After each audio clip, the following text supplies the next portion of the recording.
महाविकास आघाडीमध्ये आता पंतप्रधान पदावरून जुंपल्याचं पाहायला मिळत आहे। उद्धव ठाकरे पंतप्रधान होऊ शकतात हे आपलं वैयक्तिक मत असल्याचं संजय राऊतांनी म्हटलंय। तर शरद पवारही उद्धव ठाकरेंना पंतप्रधान होण्यासाठी पाठिंबा देतील असंही राऊत म्हणाले। तर राऊत रोज वक्तव्य बदलत असतात, त्याकडे लक्ष देऊ नका असं काँग्रेस प्रदेशाध्यक्ष नाना पटोले यांनी म्हटलंय।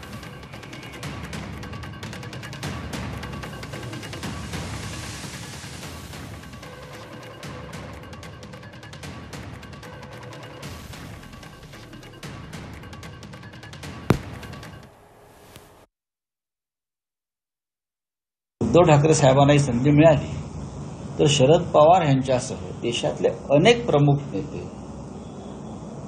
उद्धव ठाकरे यांना पसंती देतील, का देणार नाही? एक उमदा चेहरा आहे, महाराष्ट्रामध्ये मुख्यमंत्री म्हणून उत्तम काम केलेलं आहे, कोरोना काळामध्ये एक राज्य सांभाळलेलं आहे, भूमिका ही सगळ्यांना सामावून घेणारी, एकत्र घेऊन जाणारी आहे।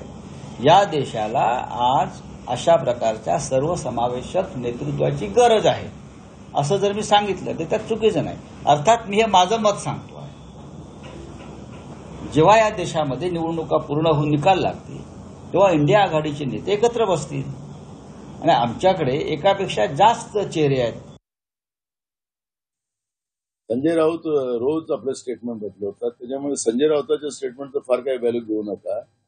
कालपर्यंत राहुल गांधींना प्रधानमंत्री बनायला निघालेत, आज आता त्यांना उद्धव ठाकरे दिसतात, त्याच्यामुळे त्यांच्या या पद्धतीच्या ड्रेल याच्यावर फार काही लक्ष घालू नका आणि संजय राऊतांनी अशा पद्धतीचं वक्तव्य करू नये एवढा आमचा सल्ला आहे।